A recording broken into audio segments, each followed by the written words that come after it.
नमस्कार, गणित ज्ञान कक्षा में आपका स्वागत है। जैसा कि आप जानते हैं, हम यहाँ चर्चा करते हैं मैथमेटिक्स का।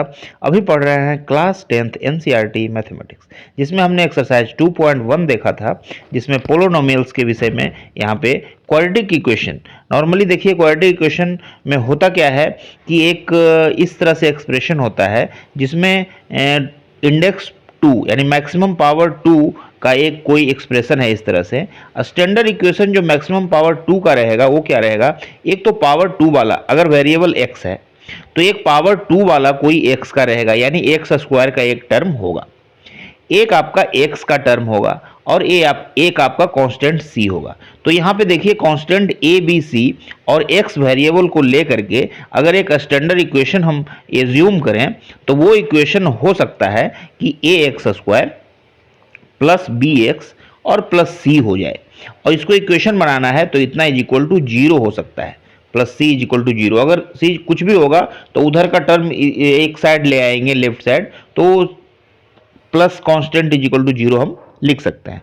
तो यहाँ पे स्टैंडर्ड फॉर्म ऑफ जो क्वाड्रेटिक इक्वेशन है वो है आपका a x square plus B x plus C is equal to zero, a x square plus B x plus C is equal to zero. जैसा कि हम आपको बताए कि जितने इंडेक्स वाला इक्वेशन होगा, जैसे यहाँ पे मैक्सिमम पावर 2 है, तो इसका जो वैल्यू होगा वो कम से कम मिनिमम 2 वैल्यू होगा। जैसे आप देख लीजिए, अगर कोई X square is equal to 4 लिख दे तो इसका वैल्यू जो होगा X is equal to plus 2 भी होगा और माइनस 2 भी होगा। तो सेकेंड इंडेक्स वाला यानी कि जिसका पावर 2 है, वैसे इक्वेशन को क्वाड्रेटिक इक्वेशन कहते हैं और उसका मैक्सिमम जो है 2 रूट हो सकते हैं।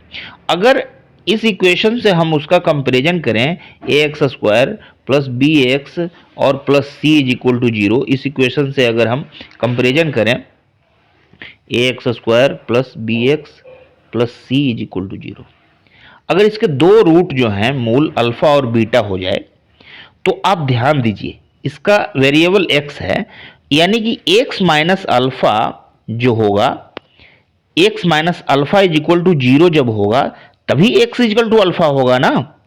यानी कि x माइनस अल्फा जो है इसका एक जो है फैक्टर होगा।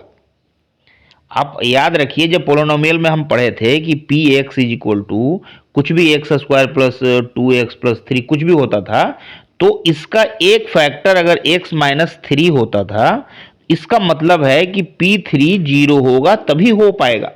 वहां पे हमने क्या देखा था कि अगर x माइनस ए किसी भी px पोलिनोमियल्स का एक फैक्टर अगर x माइनस ए है, इसका मतलब है कि x इज इक्वल टू ए पर जो है पी ए का वैल्यू जो है जीरो होगा।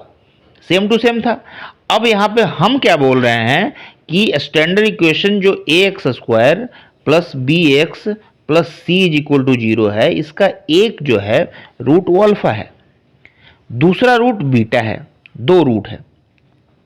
अब अगर 2 रूट है, इसका मतलब है कि इसका एक फैक्टर तो एक्स माइनस अल्फा है और दूसरा फैक्टर एक्स माइनस बीटा है। यानी x माइनस अल्फा को x माइनस बीटा से गुणा करेंगे तो वो जो एक्सप्रेशन है वो सेम टू सेम आना चाहिए। चलिए आइए यहाँ पे x माइनस अल्फा को x माइनस बीटा से गुणा करते हैं।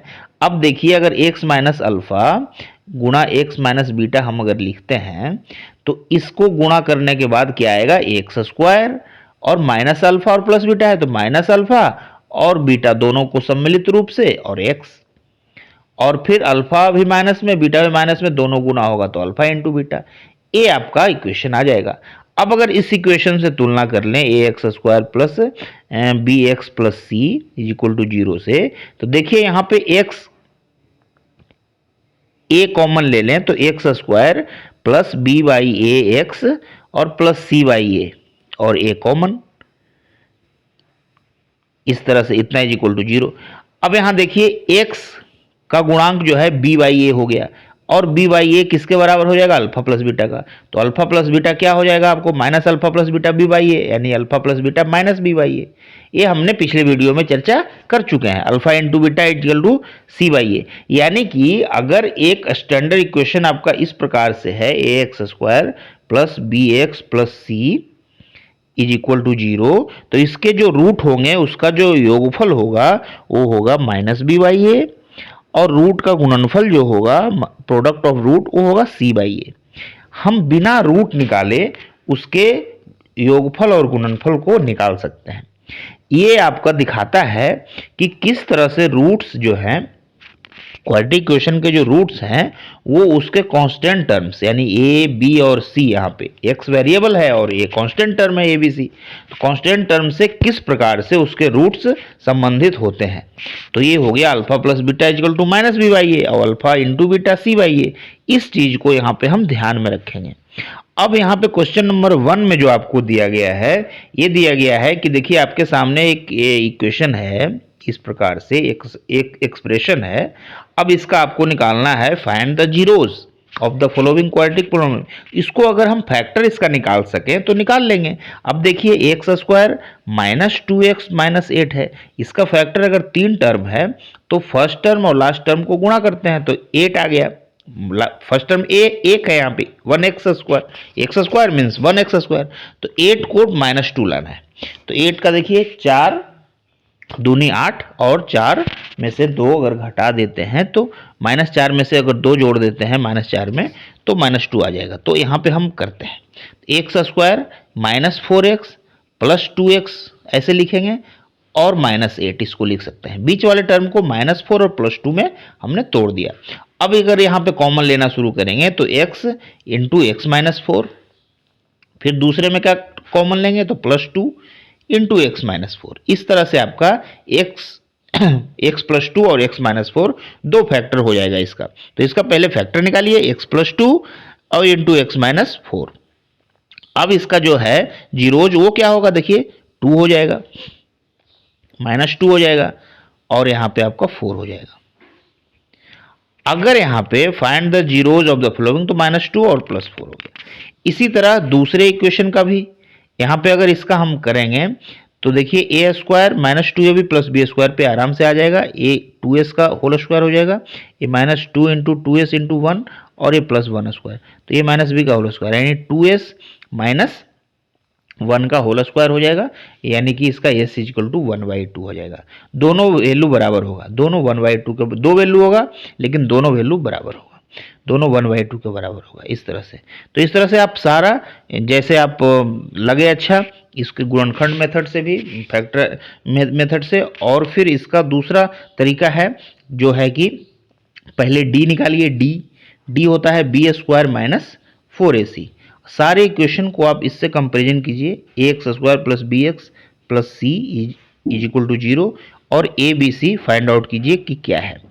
अगर जो टर्म अवेलेबल नहीं है, जैसे टी स्क्वायर -15 में टी का टर्म नहीं है तो यहाँ पे बी हो जाएगा 0 और फिर इसका पूरा तरीके से आप डी निकालिए, बी स्क्वायर -4ac और अल्फा हो जाएगा -b प्लस √d/2a और बीटा का वैल्यू होगा -b माइनस √d/2a।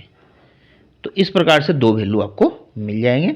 दोनों वैल्यू फैक्टराइजेशन मेथड से भी निकाल सकते हैं और वो जो फार्मूला है क्वाड्रेटिक इक्वेशन का वो उस मेथड से भी आप इसको, दोनों मेथड से निकाल सकते हैं, जैसा आपको सुविधाजनक हो वैसा आप कर सकते हैं। क्वेश्चन नंबर 2 देखते हैं। अब क्वेश्चन नंबर 2 आपका यहाँ पे है कि यहाँ पे रूट्स दिए गए हैं अल्फा और बीटा दोनों का। अब आपको फॉर्म करना है इक्वेशन। तो इक्वेशन फॉर्म किस प्रकार से होगा, इक्वेशन फॉर्मेशन का सबसे अच्छा तरीका है x square minus alpha plus beta into x और प्लस अल्फा इंटू बीटा। जो हम x माइनस अल्फा और x माइनस बीटा को गुणा करके फिर उसका स्टैंडर्ड इक्वेशन से कंपेरिजन किए थे, तो देखिए इस तरह का आपका एक्सप्रेशन आया था।